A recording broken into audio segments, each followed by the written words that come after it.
Hello all, welcome to Aurora IAS. నేను doctor Srihari Kakarla.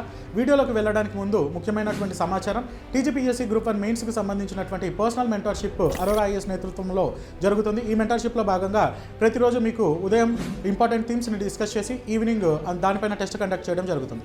దీంతోపాటు వారాంతంలో వీకెండ్ టెస్ట్, గ్రాండ్ టెస్ట్లు కూడా కండక్ట్ చేస్తారు. దీంతోపాటు జియోగ్రఫీ, ఎన్విరాన్మెంటల్ మాడ్యూల్స్ కూడా 100 మార్కులకు సంబంధించినటువంటి మాడ్యూల్స్, అదేవిధంగా జనరల్ ఎస్సే కూడా మాడ్యూల్స్ రూపంలో మనకు అందుబాటులో ఉన్నాయి. ఇవి ఆన్లైన్, ఆఫ్లైన్ రెండింటిలో కూడా లభిస్తాయి. క్రింద ఇచ్చినటువంటి డిస్క్రిప్షన్ ద్వారా ఆన్లైన్లో కోర్సులు మీరు జాయిన్ అవ్వచ్చు. లేకపోతే 9346265766 ఈ నెంబర్కి ఫోన్ చేయడం ద్వారా సమాచారాన్ని తెలుసుకోవచ్చు. Wish you all the best. Welcome to Aurora IAS academy. This is Venkat, economy faculty. మనం జాతీయ ఆదాయం మదింపు పద్ధతుల గురించి చెప్తున్నాము. దాంట్లో ఉత్పత్తి మదింపు పద్ధతి నిన్న వివరించాము. ఉత్పత్తి మదింపు పద్ధతి, what is the production method? So what is the production method అంటే, ఇప్పుడు చూడండి, వస్తువులు సేవలు తయారు చేయడానికి ప్రతి దశలో చేర్చబడిన విలువల మొత్తాన్ని లెక్కించడాన్ని ఉత్పత్తి మదింపు పద్ధతి అంటారు. మరి దాని ఇంగ్లీష్లో ఏంటంటే the calculation of the values which are added at every stage to produce the goods and services in the market is known as the production method. So already I explain the formula. What is the formula for the production method? So that is the GVA, gross value added. Next, GVO minus intermediate goods. This is a production method formula. Okay? So విలువలు మొత్తాన్ని లెక్కించాలి. అది వ్యవసాయం కావచ్చు, లేక industries కావచ్చు, service sector కావచ్చు. అది ఒక పద్ధతి. So then come to the second formula related to that is methods of calculation of national income. ఏంటి అంటే that is a income method. Already మనకి ఫార్ములాస్ కూడా దాన్ని income method. So income method వచ్చేసరికినేమో దీన్ని ఆదాయ మదింపు పద్ధతి. సో మనకి దీంట్లో 2 definitions are available in relation to the income method. ఒకటి, ఒక ఆర్థిక సంవత్సరంలో ప్రజలు, సంస్థలు మరియు ప్రభుత్వానికి వచ్చే ఆదాయం మొత్తాన్ని లెక్కించటాన్ని ఆదాయ మదింపు పద్ధతి అని అంటాం. So the calculation of the income from the people, organisation and the government in a financial year is known as that is the income method. Okay, next ఇంకో డెఫినేషన్ అవైలబిలిటీ ఉంది. అంటే ఆర్థిక వ్యవస్థలో వస్తువులు, సేవలు తయారు చేయడానికి సంఘటిత, అసంఘటిత రంగంలో వచ్చిన కారక ఆదాయాల మొత్తాన్ని లెక్కించటాన్ని మనం ఆదాయ మదింపు పద్ధతి అంటాం. The calculation of the income which is received from the four factors of the production in a financial year is known as that is the income method. So అది కారక ఆదాయాలంటే ఫ్యాక్టర్స్ ఇన్కమ్ అని అంటాం. దాన్ని ఏమంటారండి? ఫ్యాక్టర్స్ ఇన్కమ్ అని అంటారు. So మనకి జనరల్గా to produce the goods and services how many factors are needed means, వస్తువులు, సేవలు తయారు చేయడానికి ఎన్ని రకాల కారకాలు అవసరం అంటే 4 రకాల కారకాలు. సో ఒకటి వస్తువులకినేమో మనకి ద ల్యాండ్ నుంచి వచ్చేటటువంటి that is the rent, land, worker, next investment, entrepreneur, ఈ 4 కారకాలు అని అంటాం. దాని నుంచి వచ్చినటువంటి ఆదాయం. మరి దీంట్లో 2 రకాల ఫార్ములాస్ ఉన్నాయి. ఒకటి rent, wages, interest, next profit, MI. ఇది ఒక ఫార్ములా. మరి రెండో ఫార్ములా వస్తేనేమో COE, OS, MI. This is the second formula. So 2 formulas మనకి అందుబాటులో ఉన్నాయి. ఇది 2 ఫార్ములాస్. దేనికి? ఇన్కమ్ మెథడ్కి. ఇదేమో ప్రొడక్షన్ మెథడ్కి అన్నమాట. సో దీన్ని ఇంకొద్దిగా డీటెయిల్డ్గా మనం చెప్పుకుందాము. ఇంకొద్దిగా వివరంగా చెప్పుకోవాలని నా ఉద్దేశం ఇది. ఈ ఫార్ములాని అంటే చూడండి, the first formula COE, OS, MI. So this is the formula for the income method. Okay, ఈ ఫార్ములాని మనం అర్థం చేసుకుందాము. సిఓఈ అంటే కాంపన్సేషన్ ఆఫ్ ఎంప్లాయీ అనుకుంటాము. కాంపన్సేషన్ ఆఫ్ ఎంప్లాయీ అన్నమాట. తర్వాత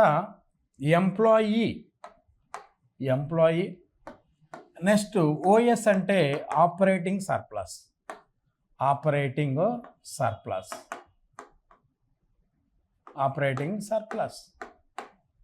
ఇదేమో మిక్స్డ్ ఇన్కమ్. ఎంఐ అంటే మిక్స్డ్ ఇన్కమ్ అని అంటాం. సో ఇక్కడ మనకి ఈ ఫార్ములాని అర్థం చేసుకోవాలి. అంటే మనం చెప్పుకున్నాం ప్రజలు, సంస్థలు మరియు ప్రభుత్వానికి వచ్చిన కారక ఆదాయము ఒక ఆర్థిక సంవత్సరంలో, దాన్నే మనం ఏమంటున్నామో ఈ ఫార్ములాలో చూపిస్తున్నాం. ఓకేనండి. అయితే మనకి ఇక్కడ అర్థం చేసుకోవాల్సింది ఏంటి అని అంటే సిఓఈ అంటే కాంపన్సేషన్ ఆఫ్ ఎంప్లాయీ అన్నాం. సిఓఈ అంటే కాంపన్సేషన్ ఆఫ్ అంటే ఒక ఉద్యోగి తన శ్రమని ఇవ్వటం ద్వారా వచ్చిన ఆదాయాన్ని, వేతనాన్ని మనం సిఓఈలో తెలియచేస్తాం. మీరు ఒక బ్యాంకులో ఉద్యోగం చేస్తున్నారు అంటే మీరు శ్రమని ఇస్తున్నారు, ప్రతిఫలంగా ప్రతి నెల మీరు జీతం తీసుకుంటున్నారు. దాన్నే మనం ఏమంటామో సిఓఈలో తెలియచేస్తాం. ఓకేనండి. అంటే ఇప్పుడు సిఓఈ ఇప్పుడు చూడండి, మనకి ల్యాండ్ ఇస్తే రెంట్ వస్తుంది, వర్కర్ అయితేనేమో వేజెస్ వస్తుంది, ఇన్వెస్ట్మెంట్ ఇస్తేనేమో ఇంట్రెస్ట్ వస్తుంది, ఎంటర్ప్రెన్యూర్ అయితే ప్రాఫిట్ అన్నమాట. ఇది అంటే ఆర్థిక వ్యవస్థలో 4 ఉత్పత్తి కారకాలు. చూడండి, ఇది 4 ఉత్పత్తి కారకాలు అన్నమాట. ఓకే, ఇది 4 ఉత్పత్తి కారకాలు ప్రొవైడ్ చేస్తే ప్రతిఫలంగా కారక ఆదాయాలను ఇస్తారు. దీన్నే కారక ఆదాయాలనే మనం వేతనాలు అని అంటాం. కారక ఆదాయాలు. ఈ కారక ఆదాయాలు వ్యవసాయము, పరిశ్రమలు, సేవలు లెక్కిస్తే వచ్చేదే మనకి వేతనము అన్నమాట.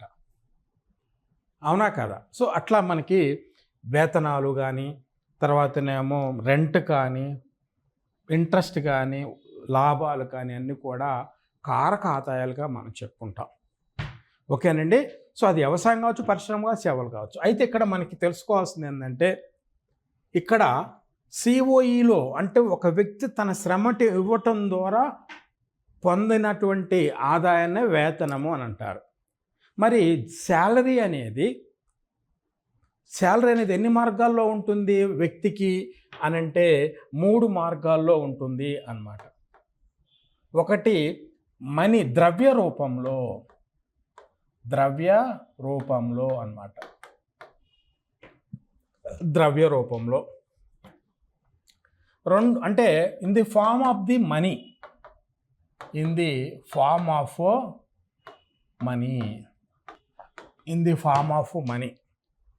అంటే ఇప్పుడు మీకు ఎగ్జాంపుల్ ఏం చెప్పుకుంటాం దీనికి అంటే శాలరీ అన్నమాట. అంటే when the salary is credited in an account, that is a form of in the cash only. That is in the form of క్యాష్గా మనం చెప్పుకుంటాం. ఓకేనండి. In the form of the cash అని చెప్పుకుంటాం. దాంట్లో టీఏడిఏ, ట్రావెల్ అలవెన్స్ అన్నీ కూడా along with the salary amount is credit in your account. దాటిని ద్రవ్య రూపంలో ఉంటుంది అన్నమాట. అంటే దీంట్లో టీఏ ఉండొచ్చు, డిఏ ఉండొచ్చు, హెచ్ఆర్ఏ ఉండొచ్చు, బోనస్, ఇట్లాంటివన్నీ మనకి ద్రవ్య రూపంలో అని చెప్పుకుంటాం. మరి రెండోది వచ్చేసరికేనేమో వస్తు రూపంలో కూడా జీతం ఉంటుంది. వస్తు రూపంలో in the form of kind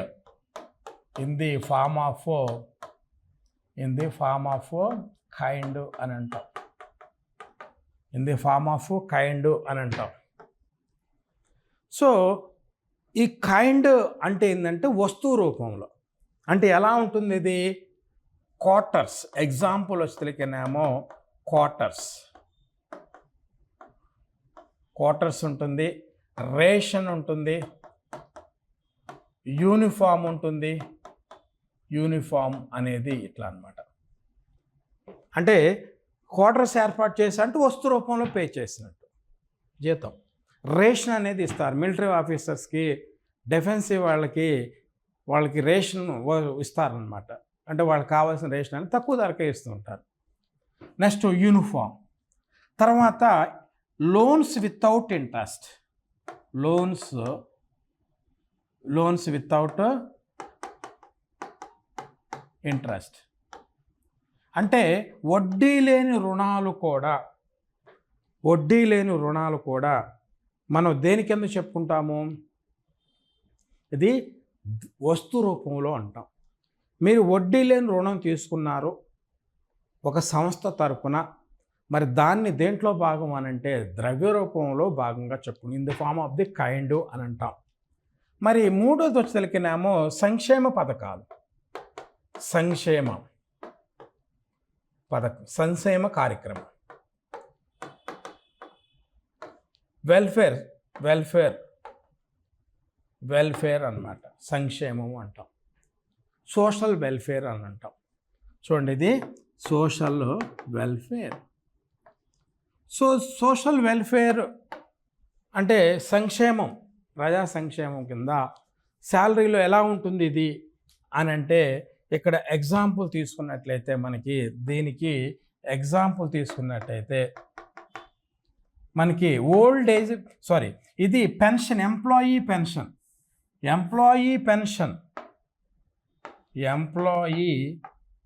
pension. So employee pension is a part of the salary only. మనం ఏం చెప్పుకున్నాము? ద్రవ్య ప్రవాహం ఉండే సేవా ప్రవాహం లోపిస్తే దాన్ని మనం ద్రవ్య ప్రవాహం ఉండి సేవా ప్రవాహం లోపిస్తే అంటే that is known as the transfer payments.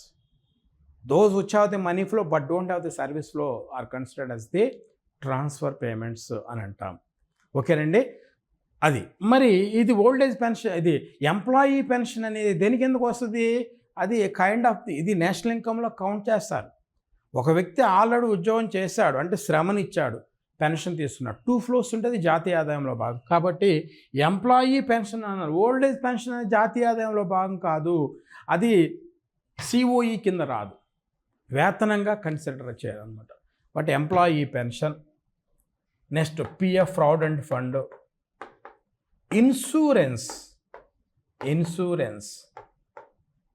Insurance company వ్యక్తి తరపున ఇన్సూరెన్స్ పే చేస్తుంది. అలాంటి దేనికి ఎందుకు వస్తుంది? ఇదిగో సంక్షేమ కార్యక్రమాలు, సోషల్ వెల్ఫేర్ అనే దాని కింద. కాబట్టి సిఓఈ అని అంటే కాంపన్సేషన్ ఎంప్లాయీ, ఒక వ్యక్తి తన శ్రమని ఇవ్వటం ద్వారా పొందిన ఆదాయాన్నే జీతం అని అంటారు. ఈ శాలరీ అనేది ఎన్ని రూపాల్లో ఉంటుంది అని అంటే 3 రూపాల్లో ఉంటుంది. ఒకటి ద్రవ్య రూపంలో, రెండోది వస్తు రూపంలో, మూడోది సోషల్ వెల్ఫేర్. దీన్నే మనకి సోషల్ వెల్ఫేర్ అని అంటాం.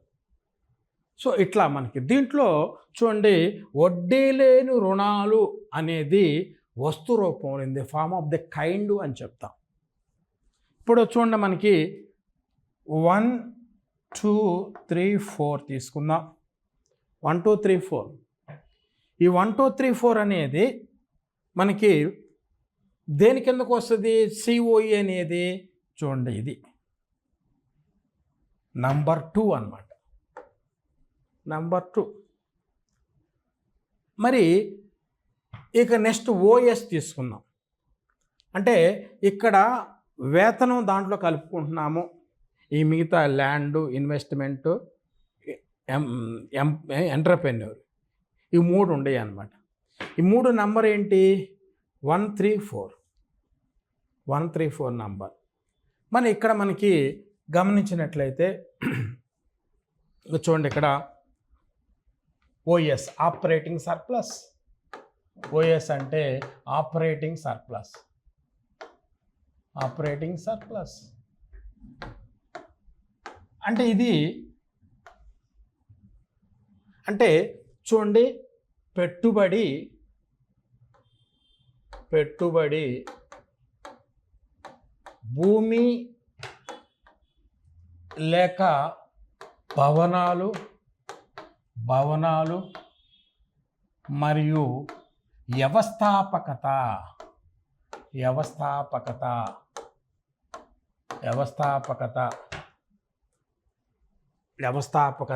ఏర్పాటు చేయటం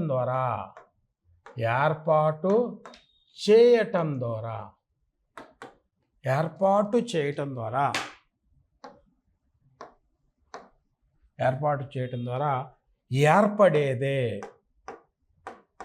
ఏర్పడేది దేని కిందకు వస్తుంది? ఓఎస్ అంటాము. అంటే ఇన్వెస్ట్మెంట్, భూమి లేక భవనాలు, తర్వాత వ్యవస్థాపకత. ఈ మూడు ఏర్పాటు చేయటం ద్వారా వచ్చిన ఆదాయాన్నే ఓఎస్ కింద మనం తెలియచేస్తాం. ఆల్రెడీ మనం చెప్పుకున్నాము, ల్యాండ్కి రెంటు, వర్కర్కి వేజెస్, ఇన్వెస్ట్మెంట్కి ఇంట్రెస్ట్, ఎంటర్‌ప్రెన్యూర్‌కి ప్రాఫిట్. మరి ఈ 4 ఉత్పత్తి కారకాలు ఏర్పాటు చేస్తే కారక ఆదాయాలు అనేది ఏర్పడతాయి. మరి నంబరింగ్ వచ్చేసరికి ఇలా ఉన్నావు. అంటే ఇప్పుడు చూడండి, మనకి ల్యాండ్, ఒక బిల్డింగు భూమి ఇచ్చాము అద్దెకి, లీజ్కి లేక భవనాన్ని ఇచ్చాం. ప్రతిఫలం ఏమొస్తుంది? దాని నుంచి రెంట్ అనేది వస్తుంది, బాటకం వస్తుంది అన్నమాట. ఓకేనండి. మరి చూడండి, పెట్టుబడి కల్పించడం ద్వారా, ఇన్వెస్ట్మెంట్ చేయటం ద్వారా వడ్డీ అనేది ఆశిస్తారు. వ్యవస్థాపకత అంటే వ్యవస్థాపక కల్పించడం అంటే వ్యవస్థాపకుడు ఇక్కడ అన్నిటిని ఉపయోగించి, మిగతా కారకాలని, ఉత్పత్తి కారకాలను ఉపయోగించుకొని అతను లాభాన్ని ఆశిస్తాడు. సో ఇది అన్నమాట. కాబట్టి ఓఎస్లో ఏమేమి వస్తాయి చూడండి. 1 + 3 + 4. 1 + 1 + 3 + 4 అంటే రెంటు, నెక్స్ట్ 3 వస్తువులకేనేమో వడ్డీ, 4 వస్తువులకేనేమో ఆ లాభం. ఈ 3 కారక ఆదాయాలను ఓఎస్లో రిఫ్లెక్ట్ అవుతాయి. ఇదన్నమాట. చూడండి, investment, land, next building, entrepreneur.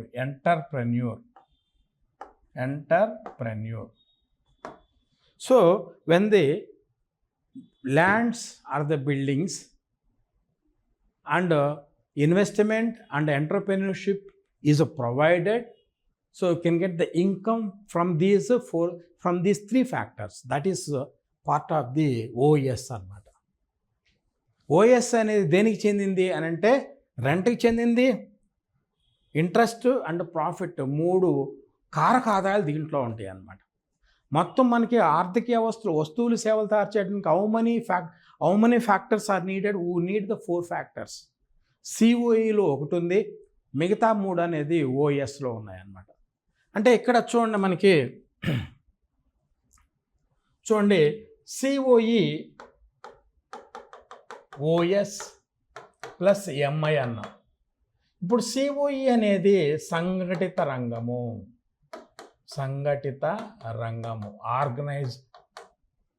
Organised sector అని అంటాం. అఫీషియల్ అన్నమాట.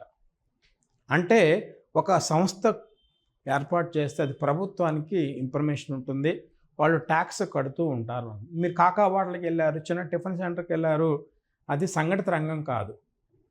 ఒక మంచి హోటల్కి వెళ్ళారు అనుకుందాం, ఒక మంచి హోటల్కి వెళ్తే వాడు జిఎస్టీ కడతాడు అతను కదా. సో అట్లా ట్యాక్స్ కట్టి ఉన్నటువంటి, రిజిస్ట్రేషన్ అయ్యి ట్యాక్స్ కడుతుంటే సంఘటిత రంగం అని అంటాం. అంటే సంఘటిత రంగంలో వచ్చిన 4 కారక ఆదాయాలు అంటే ఇది వచ్చేసరికినేమో 1 ఇది 1 3 ప్లస్ 4 కారక ఆదాయాలు అంటే రెంటు, వేజెస్, ఇంట్రెస్ట్, ప్రాఫిట్ అనేది ఈ 4 కారక ఆదాయాలు సిఓఈ ఓఎస్లో రిఫ్లెక్ట్ అవుతాయి. ఓకే, దెన్ ఇది తీసుకుందాం. రెండోది ఏంటంటే ఎంఐ. రెండోది ఏంటి అంటే ఎంఐ అన్నమాట. అంటే మిక్స్డ్ ఇన్కమ్ అని అంటాం దీన్ని మనం, మిక్స్డ్ ఇన్కమ్ అని అంటాం. అంటే ఒక డాక్టర్ ఓన్ క్లినిక్ పెట్టుకున్నారు. అది అంటే పెద్దగా ఒక ఇల్లు తీసుకొని ఉంటే దాన్ని ఏమంటాము? ఆర్గనైజ్డ్ అంటాము. ఇంకోటి మామూలుగా అన్అఫీషియల్గా తీసుకొని సొంత ఇంట్లోనే పెట్టుకుంటే దాన్ని ఏమంటాము? అసంఘటిత రంగము. దీన్ని మిశ్రమ ఆదాయం. మిశ్రమ ఆదాయం. ఓకేనండి. సో మనకి అన్అఫీషియల్ అనమాట. భారతదేశం వచ్చేసరికినేమో India is a mixed economy. ఎందుకు అని అంటే దీంట్లో సంఘటిత రంగం ఉంటుంది, అసంఘటిత రంగం ఉంటుంది. విచ్ ఈజ్ డామినేటెడ్ అంటే unorganised sectors dominated in India. అసంఘటిత రంగం ప్రాధాన్యత ఎక్కువగా ఉంటుంది భారతదేశంలో. సో దీంట్లో మనకి అంటే రెంటు, వేజెస్, ఇంట్రెస్ట్, ప్రాఫిట్ 4 కారక ఆదాయాలు ఒక వ్యక్తికే వస్తే దాన్ని సంఘటిత రంగం అని అంటాం. అంటే ఒకటి కంటే ఎక్కువ కారక ఆదాయం వస్తే దాన్ని అసంఘటిత రంగం అనార్గనైజ్ సెక్టార్ అంటాం. ఓన్ డాక్టర్ ఒక ఓన్ క్లినిక్ ఇంట్లో పెట్టుకుంటాడు. మరి అతనే సొంత ఇంట్లో రెంట్ తీసుకోడు, అతనే నెక్స్ట్ వర్కరు, అతనే ఇన్వెస్ట్ చేసుకుంటాడు, అతనే ఎంటర్‌ప్రెన్యూర్. సో 4 కారకాల ద్వారా ఒక్కతనికి వస్తాయి కాబట్టి దాన్ని అసంఘటిత రంగం. ఒక ఓన్ కిరాణా షాప్ పెట్టుకున్నాడు తన సొంత ఇంట్లో. మరి అతను రెంట్ తీసుకోడు, మరి అతనే వర్కరు, అతనే ఇన్వెస్ట్ చేసుకుంటాడు, అతనే ప్రాఫిట్ తీసుకుంటాడు. కాబట్టి ఈ కిరాణా షాపు ఓనర్కి ఒకటి కంటే కారకు ఎక్కువ ఆదాయాలు వస్తాయి. దాన్ని ఎంఐలో తెలియజేస్తాం. అనమాట. సో అది ఏదైనా కావచ్చు, అన్అఫీషియల్గా అనమాట. సో కాబట్టి ఇది మొత్తం కలిసి ఇది అసంఘటిత రంగం. అసంఘటిత రంగము అని అంటాం. సో ఇది ఆర్గనైజ్ సెక్టర్, ఇది అన్ఆర్గనైజ్ సెక్టర్, అన్ఆర్గనైజ్డ్. సో ఇట్లా మనకి సంఘటిత రంగం, అసంఘటిత రంగం వచ్చిన ఆదాయము, income from the organised as well as unorganised sector is considered as the economy. Okay. So మనకి దీనికంటే ముందు మనం ఇంకో ఫార్ములా ఒకటి చెప్పుకున్నాం కదండి. ఏంటంటే మనకి RW plus I plus GE plus ఇది ఎంఐ అన్నమాట. ఇది రెండో ఫార్ములా. మరి ఇదేమో ఈ రెండో ఫార్ములా వచ్చేసరికినేమో చిన్న మార్పులతో అన్నమాట. ఇది కూడా అసంఘటిత రంగం. ఇది సంఘటిత రంగము, ఇదేమో అసంఘటిత రంగం. అంటే ఇక్కడ దీన్ని ఆర్గనైజ్ సెక్టర్, అన్ఆర్గనైజ్ సెక్టర్. చూడండి, ఆ ఫార్ములాకి ఈ ఫార్ములాకి వేరియేషన్ ఉంది. ఇక్కడ వచ్చేసరికినేమో ఇది ఫ్యాక్టర్స్ ఆఫ్ ప్రొడక్షన్, ఉత్పత్తి కారకాల్లో దీనిది నంబర్ ఎంత అంటే 2. నంబర్ వచ్చేసరికినేమో మనకి దేంట్లో ఉంటుంది? రెంట్. చూడండి, land rent, worker wages, investment interest, ఎంటర్‌ప్రెన్యూర్‌ది ప్రాఫిట్. ఇట్లా 4 ఉత్పత్తి కారకాలు 1 2 3 4 అన్నమాట. సో రెంట్ వచ్చేసరికినేమో మనకి నంబర్ 1, వేజెస్ వచ్చేసరికైనా నంబర్ 2, ఇన్వెస్ట్మెంట్కి ఇంట్రెస్ట్ అది నంబర్ 3. ఇది వచ్చేసరికినేమో మనకి ప్రాఫిట్ అన్నమాట. ఇది ప్రాఫిట్ వచ్చేసరికినేమో 4. మొత్తం కలిసి మనకి rent, wages, next interest, profit అనేది మొత్తం కలిసి 4 ఉత్పత్తి కారకాల ఆదాయం అని సంఘటిత రంగము. ఇదేమో ఒకటి కంటే ఎక్కువ కారక ఆదాయం వస్తేనేమో దీన్నేమో అసంఘటిత రంగము అని అంటాం. ఓకేనండి. సో ఇట్లా దీనికి చిన్న వేరియేషన్, కానీ కాంటెంట్ అనేది ఒకే విధంగా ఉంటుంది. సో కాబట్టి మనకి ఆదాయ మదింపు పద్ధతికి ఎన్ని ఫార్ములాస్ ఉన్నాయి అని అంటే మనకి 2 ఫార్ములాస్ అవైలబుల్ ఉన్నాయి. ఈ 2 ఫార్ములాస్ని మీరు స్టడీ చేసుకోవాలి. నెక్స్ట్ వచ్చేసరికినేమో వ్యయ మదింపు పద్ధతి. వ్యయ మదింపు పద్ధతి అంటే దీన్ని ఎక్స్పెండిచర్ మెథడు అని అంటాము. ఎక్స్పెండిచర్ మెథడు అని అంటాం. సో ఇది 3 మదింపు పద్ధతి. ఫస్ట్దేమో మనకి ఉత్పత్తి మదింపు పద్ధతి, ప్రొడక్షన్ మెథడ్. రెండోది ఆదాయం మదింపు పద్ధతి, ఇన్కమ్ మెథడ్. మూడోది కిందేమో వ్యయ మదింపు పద్ధతి, దాన్ని ఎక్స్పెండిచర్ మెథడ్ అంటాం. మరి దీనికి డెఫినేషన్ ఏంటి? ఒక ఆర్థిక సంవత్సరంలో ప్రజలు, సంస్థలు మరియు ప్రభుత్వం చేసిన మొత్తం వ్యయాన్ని లెక్కించటాన్నే వ్యయ మదింపు పద్ధతి అని అంటారు. In a financial year the calculation of the expenditure made by the people, organization and government sector is known as the expenditure method. So అంటే ఎవరు దీన్ని ఖర్చు చేస్తున్నారు? ప్రైవేట్ రంగం ఖర్చు చేస్తుంది, నెక్స్ట్ ప్రభుత్వ రంగం. ప్రైవేట్ రంగం, ప్రభుత్వం రెండు కలిపితేనే కదా ఆర్థిక వ్యవస్థ. మరి ప్రైవేట్ రంగంలో ఎవరెవరు ఉంటారు? పీపుల్ ఉంటారు, ఆర్గనైజేషన్, ప్రజలు ఉంటారు, సంస్థలు, తర్వాత ప్రభుత్వం. ఈ ముగ్గురు చేసినటువంటి ఖర్చుని లెక్కిస్తే మనకి ఏమొస్తుంది? వ్యయ మదింపు పద్ధతి. మరి వ్యయ మదింపు పద్ధతిలో మనకి ఫార్ములా ఏమి ఉన్నాయి? ఈ ఫార్ములా అంటే ఒక్కొక్క భావనకి ఒక్కొక్క ఫార్ములా ఉంటుంది. మన జాతీయ ఆదాయం భావనలో అన్నాం అంటే concepts of the national income.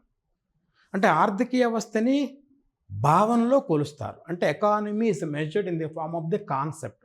ఒక భావన అంటే కొలత, దాన్నే కాన్సెప్ట్ అని అంటాం. మనకి జాతీయ ఆదాయంలో ఎన్ని భావనలు ఉన్నాయి అంటే, ఎన్ని కాన్సెప్ట్స్ ఉన్నాయి అంటే 7 రకాల భావనలు ఉన్నాయి. ఆ 7 రకాల భావనలు అంటే జీడిపి, జిఎన్పి, ఎన్డిపి, ఎన్ఎన్పిఎఫ్సి, ప్రైవేట్ ఆదాయము, వెస్టీ ఆదాయం అంటే పర్సనల్ ఇన్కమ్, వ్యయ ఆదాయం అంటే డిస్పోజబుల్ ఇన్కమ్. ఈ మొత్తం 7 భావనలకి 7 మదింపు పద్ధతుల ఫార్ములాస్ ఉన్నాయి అన్నమాట. సో ఒక్కొక్క దాన్ని మనం స్టడీ చేద్దాం. అంటే ఎగ్జామ్లో ఎలా అడగటానికి అవకాశం ఉంది అని అంటే, మరి జిఎన్పికి వ్యయ మదింపు పద్ధతిని గుర్తించండి అంటాడు, లేదా ఎన్ఎన్పిఎఫ్సికి వ్యయ మదింపు పద్ధతిని ఐడెంటిఫై చేయండి అంటాడు. సో కాబట్టి we should know all the formulas in relation to the expenditure method for all the concepts అన్నమాట. ఇప్పుడు మనకు చూద్దాం. బేసిక్ వచ్చేసరికినేమో జీడిపికి తీసుకుందాం. జీడిపి అంటే గ్రాస్ డొమెస్టిక్ ప్రొడక్షన్, స్థూల దేశీయ ఉత్పత్తి అని అంటాం.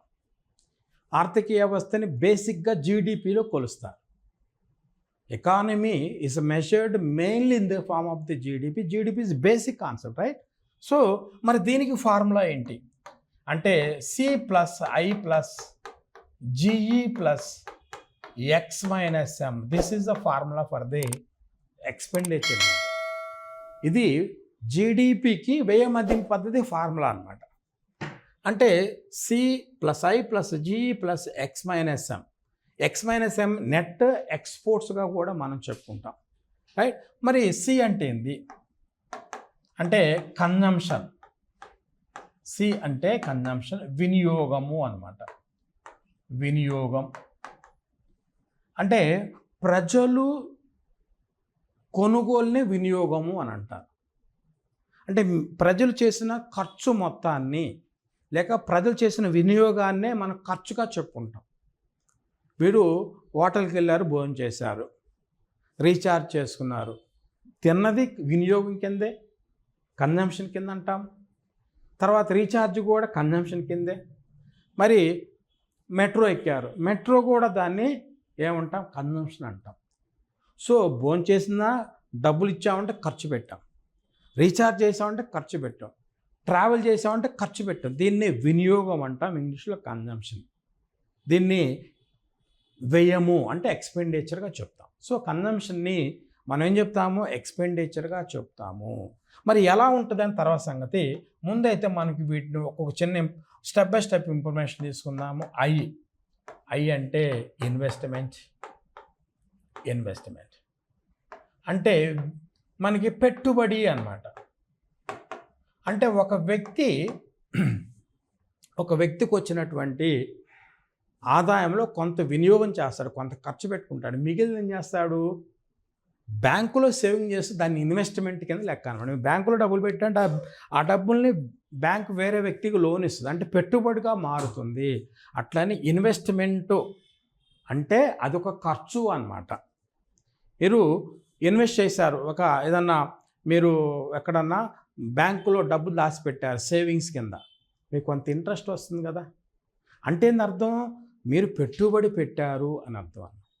మీ డబ్బుని నెక్స్ట్ వేరే వాడికి డబ్బులు ఇస్తే అతను వ్యాపారం చేసుకుంటాడు. అంటే మీ డబ్బు మార్కెట్లో ఒక పెట్టుబడిగా మారింది అని, దీన్నే ఇన్వెస్ట్మెంట్. లేక ఒక ఒక కంపెనీ ఓనరు ఒక కంపెనీ ఓనరు ఒక బ్రాంచ్ ఓపెన్ చేశాడు. హైదరాబాద్లో బ్రాంచ్, వరంగల్ లేక వైజాగ్ అట్లా బ్రాంచ్ ఒకటి ఓపెన్ చేస్తే నూతనంగా పరిశ్రమ స్థాపించాడు అని అంటే దాన్నే మనం ఇన్వెస్ట్మెంట్గా చెప్పుకుంటాం.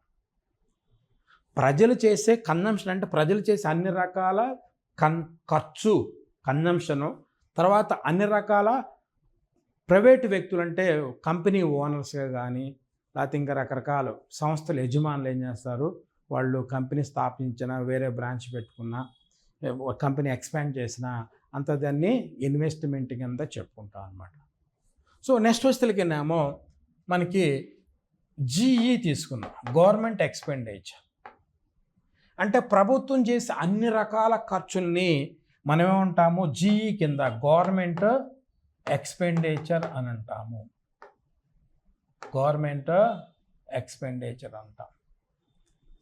సో అంటే అన్ని ప్రభుత్వ వ్యయము అన్నమాట, ప్రభుత్వ వ్యయము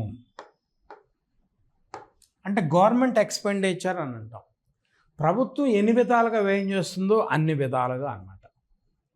అయితే మనకి ప్రభుత్వం సరే మనం ఫస్ట్ ఏం చేద్దాం, ప్రజలు ఎన్ని రకాల ఖర్చులు పెడతారు, ప్రజలు ఎన్ని వినియోగం అంటే ఏంది, ఖర్చు అన్నాం కదా, consumption is nothing but only expenditure. మరి ప్రజలు ఎన్ని రకాల ఖర్చులు పెడతారు, ఎన్ని రకాల వినియోగాలు చేస్తారని చూద్దాం. చూడండి, కన్జంప్షన్ తీసుకుందాము. కన్జంప్షన్ అంటే వినియోగము అనుకున్నాము, దీన్ని సితో తెలియచేస్తాం అన్నమాట. ఇది మన్నిక గల వినియోగము, మన్నిక గల వినియోగము అన్నమాట. అంటే దీన్ని మనం డ్యూరబుల్ గూడ్స్, మన్నిక గల వస్తువుల వినియోగము, వస్తువుల వినియోగం. డ్యూరబుల్ గూడ్స్ కన్జంప్షన్ అంటే దీన్ని మనం consumption of durable goods, durable. Next ఇంకోటి మన్నిక లేని వస్తువుల వినియోగం, మన్నిక లేని వస్తువుల వినియోగం, వస్తువుల వినియోగం అన్నమాట. మన్నిక లేని వస్తువుల వినియోగం అని అంటాం. అంటే దీన్ని మన consumption of the non durable goods, consumption of non durable goods, non durable goods, non durable goods అని అంటాం. ఇప్పుడు చూడండి, మన కన్జంప్షన్ తీసుకున్నాము, ప్రజలు ఈ వినియోగం ఎలా ఉంటుంది అంటే ఒకటి మన్నిక గల వస్తువులు అన్నమాట. మన్నిక గల అంటే కొంతకాలం పాటు సర్వీస్ ఇచ్చేటటువంటి వాటి మీద పెట్టే పెట్టుబడి, కొంతకాలం సర్వీస్ వస్తాయి అంటే డ్యూరబిలిటీ అనేది ఎక్కువ ఉంటుంది అన్నమాట, డ్యూరబుల్. సో అంటే ఎగ్జాంపుల్ వస్తేనేమో టీవీలు, వాషింగ్ మెషనరీస్,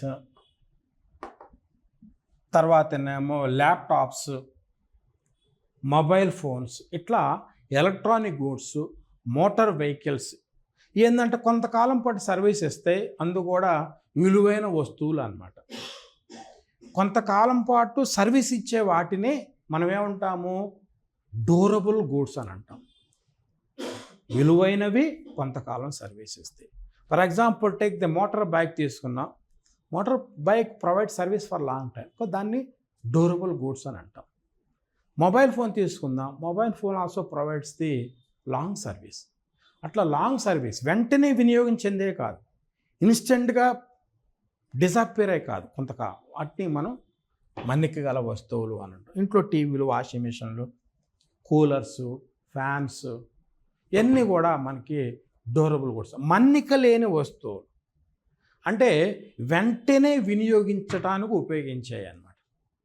మన్నిక లేని వస్తువులు ఏంటిది, what the non durable goods అంటే ఇక్కడ ఫుడ్ ఐటమ్స్ అన్నమాట, ఫుడ్ ఐటమ్స్, ఆహార వస్తువులు. అంటే మనం తినంగానే వెంటనే అయిపోతుంది. కూరగాయలు, వెజిటేబుల్స్, మీట్, ఫిష్, ఆహార వస్తువులు ఏదైనా సరే వెంటనే కన్జంప్షన్ అయిపోద్ది. ఎక్కువ కాలం సర్వీస్ ఇవ్వటం అనేది ఉండదు అన్నమాట.